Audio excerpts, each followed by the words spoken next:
ನಮಸ್ಕಾರ ಸ್ನೇಹಿತರೆ, welcome back to ಅಡುಗೆ ಮನೆ. ಎಲ್ಲರಿಗೂ ಶಿವರಾತ್ರಿ ಹಬ್ಬದ ಶುಭಾಶಯಗಳು. ಹಬ್ಬದ ಹಿಂದಿನ ದಿನ ನಾನು ಎಲ್ಲ ಪ್ರಿಪ್ರೇಷನ್ನ ಮಾಡ್ಕೊಳ್ತಾ ಇದ್ದೆ. ಹೂವನ್ನು ತಂದು ಎಲ್ಲ ಕಟ್ಟಿಟ್ಕೊಳ್ತಾ ಇದ್ದೆ. ತುಂಬಾ ರೇಟ್ ಇದೆ ಹೂವು, ಅದರಲ್ಲೂ ಹಬ್ಬದ ಟೈಮಲ್ಲಂತೂ ತುಂಬಾ ರೇಟ್ ಹೇಳ್ತಾರಲ್ವ. ನೋಡಿ, ನಾನಿಲ್ಲಿ ಬಿಡಿ ಹೂವನ್ನು ತೊಗೊಂಡು ಕಟ್ಕೊಂಡಿದ್ದೀನಿ. ಎಷ್ಟು ಮೊಳ ಆಗಿದೆ ಅಂದರೆ 10 ಮೊಳ ಆಗಿತ್ತು. ಇದು ಶಿವರಾತ್ರಿ ಹಬ್ಬದ ದಿನದ್ದು. ಸೊ ಆಲ್ರೆಡಿ ಎಲ್ಲ ಪೂಜೆ ಎಲ್ಲ ಮುಗಿದಿದೆ. ಒಂದು ಚಿಕ್ಕ ಲಿಂಗಕ್ಕೆ ನಾನಿಲ್ಲಿ ಪೂಜೆ ಮಾಡಿದ್ದೀನಿ. ತುಂಬಾ ಚೆನ್ನಾಗಾಯಿತು ಹಬ್ಬ ಪೂಜೆ ಎಲ್ಲನೂ. ನಾನು ಈ ರೀತಿಯಾಗಿ ಸಿಂಪಲ್ಲಾಗಿ ಪೂಜೆನ ಮಾಡ್ಕೊಂಡಿದ್ದೀನಿ. ನೀವು ಯಾವ ರೀತಿ ಮಾಡಿದ್ರಿ ಅಂತ ಕಮೆಂಟಲ್ಲಿ ತಿಳಿಸಿ. ದೇವ್ರಿಗೆ ಅಭಿಷೇಕನೆಲ್ಲ ಮಾಡಿ ಪೂಜೆ ಮಾಡಿ ಎಲ್ಲ ಆಗಿದೆ. ಹಾಗೆ ನೈವೇದ್ಯಕ್ಕೋಸ್ಕರ ನಾನು ಅಕ್ಕಿ ಉಂಡೆನ ಮಾಡಿ ಇಟ್ಟಿದ್ದೆ. ಸೊ ಸ್ವಲ್ಪ ಹಣ್ಣನ್ನು ಸಹ ಇಟ್ಟಿದ್ದೆ. ನೋಡಿ, ಈ ರೀತಿಯಾಗಿ ಸಿಂಪಲ್ಲಾಗಿ ನಾನು ಪೂಜೆನ ಮಾಡ್ಕೊಂಡಿದ್ದೆ.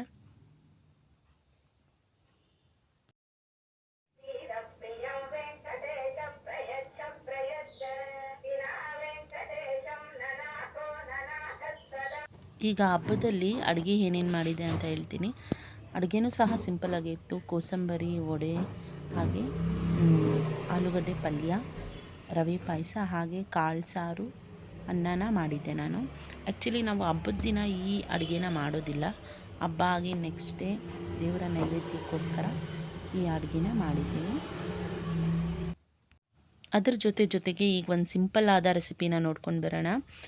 ಎಲೆಕೋಸಿನ ಪಲ್ಯ ಚಪಾತಿ ಜೊತೆ ಎಲ್ಲ ತುಂಬ ಒಳ್ಳೆ ಕಾಂಬಿನೇಷನ್ ಅಂತ ಹೇಳ್ಬೋದು. ಹಾಗೆ ಮುದ್ದೆ, ಅನ್ನ ಎಲ್ಲ ಊಟದ ಜೊತೆಗೆ ಒಂದು ಸೈಡ್ ಡಿಶ್ಶು, ಆರೋಗ್ಯಕರವಾದ ಒಂದು ಸೈಡ್ ಡಿಶ್ಶು.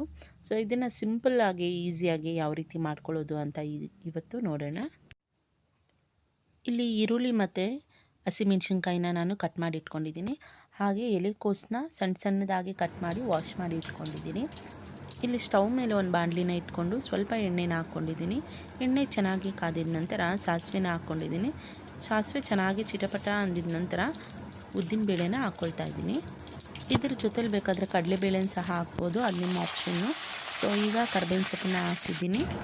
ಈಗ ಈರುಳ್ಳಿನ ಹಾಕ್ಕೊಂಡಿದ್ದೀನಿ, ಹಾಗೆ ಹಸಿಮೆಣ್ಸಿನ್ಕಾಯಿನ ಹಾಕ್ಕೊಂಡಿದ್ದೀನಿ.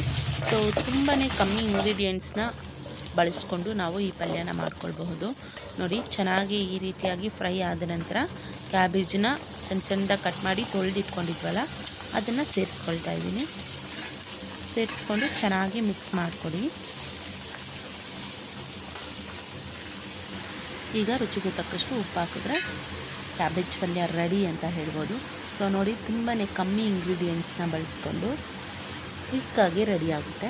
ಸೊ ಮಾರ್ನಿಂಗ್ ಟೈಮು ಬ್ರೇಕ್ಫಾಸ್ಟ್ಗೆಲ್ಲ ಮಾಡುವಾಗ ಈ ರೀತಿಯಾದ ಸ್ವಲ್ಪ ಇಂಗ್ರೀಡಿಯೆಂಟ್ಸ್ನ ಯೂಸ್ ಮಾಡಿಕೊಂಡು ಫಟಾಫಟ್ ಅಂತ ಆಗುವಂತಹ ಅಡುಗೆಗಳನ್ನ ಮಾಡಿದ್ರೆ ಫಾಸ್ಟಾಗೂ ಆಗುತ್ತೆ, ಹಾಗೆ ರುಚಿಯಾಗೂ ಇರುತ್ತೆ.